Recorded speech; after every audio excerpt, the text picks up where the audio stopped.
FORA.tv. The world is thinking. And our speaker is Mr. Forbes.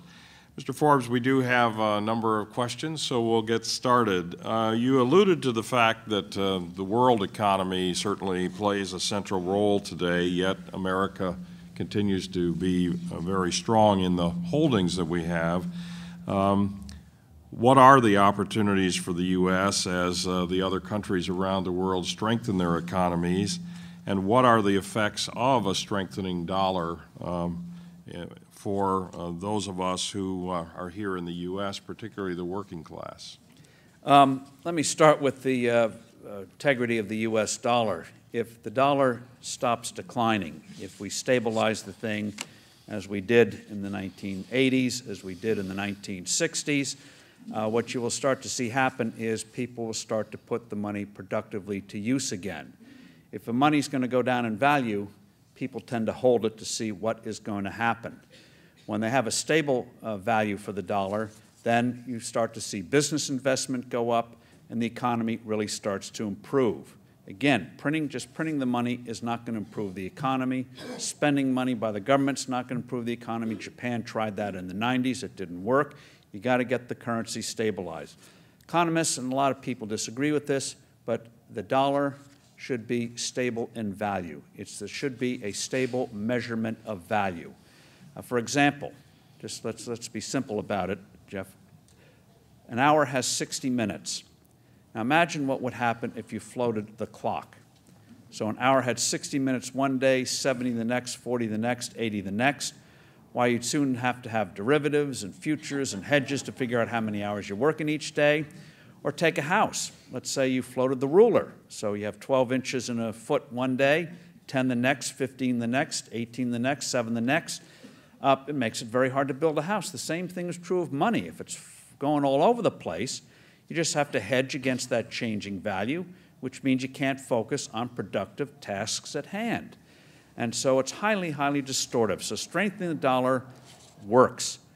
It is much better for the economy. Then price signals mean something. We can then do something rational on the energy front and not have to worry, is this just a temporary bubble?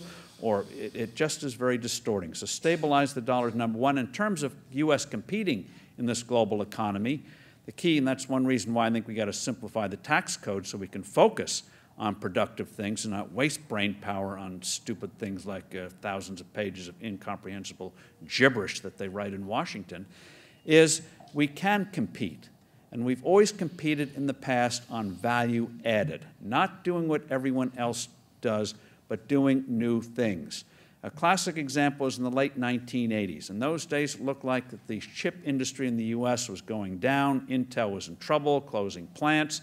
The Koreans and the Japanese could make the commodity chip cheaper than we could. The world looked like it was coming to an end. Then we did the value added. We started to develop architecture of chips that were highly advanced, which means you could charge more for them, far more productive. And so even if a Korean company like Samsung might make a chip cheaper, they couldn't make this high-value chip that Intel and others started to do. And as a result, we dominated the industry. And so that's what we have to do. Always stay ahead, value added. And also think of how you do small things in life. Classic case, we all know it, the company's in trouble right now, but it's had a good long run. As you ask yourself, in terms of innovation, it's not just high tech, it's using high tech or just taking something old and doing something new with it or reinventing it. A classic case, you ask yourself, what is the most common, one of the most common commodities in the world today is coffee. Anyone can make it, everyone sells it, even the airlines still serve a version of it for free. I don't know for how long, but still do. And yet what has been one of the most successful companies until recently was Starbucks. Taken something, and it's amazing. They take a shot of espresso, throw in steamed milk, call it latte, and people like me and their competitors do the same thing. People like me line up and pay $3 or $4 or $5 for this stuff. We love the atmosphere and all that. So that kind of innovation, not just in high tech, and everywhere, is how we've traditionally moved ahead. And one other example, which is instructive, is ask yourself who made the most money from one of the biggest inventions of World War II, the mainframe computer. Originally designed to help artillery officers more quickly calculate where the shells were going to go. Obviously, computers had much more application than artillery shells, but who made the most money from it? It wasn't IBM's competitors. They all went by the wayside, like RCA. IBM itself nearly went under in the early 1990s. The one company made most money from the mainframe computer was Sam Walton at Walmart. Early 1960s, small Northwest Arkansas retailer, at the time Kresge Kmart, 50 times the size of Walmart. How do you beat the big boys at the business? Sam Walton figured out that if he used computers, used specialized software, managed inventories, information better than his competitors, he could beat them at their game, managing inventories better, getting the suppliers to get their acts together, and the rest is history. So it can apply anywhere. Traditional industries using new things, creating new industries, as Intel effectively did starting in the late 80s. That's how you stay ahead.